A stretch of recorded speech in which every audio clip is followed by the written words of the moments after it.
1959 সালের মার্চ মাস চীনা সেনাবাহিনী তখন তিব্বতে একটি গণবিদ্রোহ দমন করছে, আর সে সময় তেনজিন গিয়াৎসো অর্থাৎ 14তম দালাই লামা পালিয়ে ভারতে আসেন। তিনি তখন মাত্র 20 কোঠার এক তরুণ, সামনে ছিল তার এক অনিশ্চিত ভবিষ্যৎ।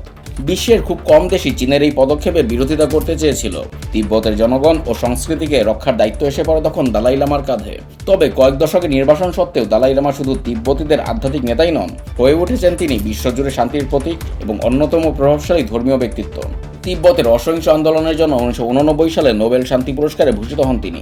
চীনা সরকার এখনও তাকে বিচ্ছিন্নতাবাদী বলেই বিবেচনা করে, যদিও দালাই লামা বহুবার বলেছেন তার লক্ষ্য তিব্বতের স্বাধীনতা নয়, আত্মনিয়ন্ত্রণ। 2025 সালের জুনে 90 বছর পূর্ণ হওয়ার পর তিনি স্পষ্ট করে জানিয়েছেন তার মৃত্যুর পরও দালাই লামার প্রতিষ্ঠান টিকে থাকবে। দালাই লামার জন্ম 1935 সালের 6 জুলাই তিব্বতের সীমান্তবর্তী এক ছোট্ট গ্রামে। তার আসল নাম ছিল লহামো ধন্ডুপ। কৃষক পরিবারে জন্ম নিয়ে এই শিশুকে মাত্র 2 বছর বয়সে 13তম দালাই লামার পুনর্জন্ম হিসেবে চিহ্নিত করা হয়। 4 বছর বয়সে সিংহাসনে বসানো হয় এবং নাম হয় তেনজিন গিয়াৎসো। শৈশব কেটেছে তার মঠে। পরে তিনি বৌদ্ধ দর্শনের সর্বোচ্চ উপাধি গেশে লারাম্পা ডিগ্রি লাভ করেন। 1950 সালে মাত্র 15 বছর বয়সে তাকে এক কঠিন বাস্তবতার মুখোমুখি হতে হয়। চীনের নতুন কমিউনিস্ট সরকারের সৈন্যরা তিব্বতে ঢুকে পড়ে। 1951 সালে চীনের সঙ্গে 17 দফা চুক্তির মাধ্যমে তিব্বতকে চীনের অন্তর্ভুক্তির ভিত্তি স্থাপিত হয়।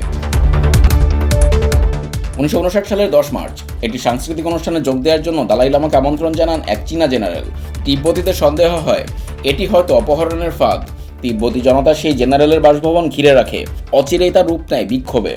চীনা সেনাবাহিনী কঠোরভাবে দমন অভিযান চালায়। হাজার হাজার তিব্বতী নিহত হন বলে ধারণা করা হয়। কয়েকদিনের মধ্যেই দালাই লামা বেশভূষা বদলে গোপনে সেই বাসভবন ছেড়ে পালিয়ে যান।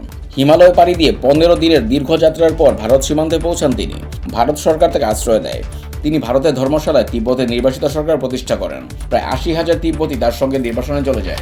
নির্বাসনে থেকেই তিব্বতের সংস্কৃতি রক্ষা ও আন্তর্জাতিক পরিসরে তিব্বতীদের দুর্দশা তুলে ধরার কাজ শুরু করেন দালাই লামা। জাতিসংঘে আবেদন করে 1959, 1961 ও 1965 সালে তিব্বতীদের সুরক্ষার জন্য প্রস্তাব পাশ করেন। দালাই লামার প্রস্তাবিত মধ্যপন্থা নীতি অনুযায়ী তিব্বত চীনের অংশ হিসেবেই থেকে স্বশাসন ভোগ করবে। আন্তর্জাতিক মহলে তিনি শান্তির প্রতীক হলেও কিছু তিব্বতী মনে করেন বেইজিংয়ের প্রতি অতিরিক্ত নমনীয় দালাই লামা।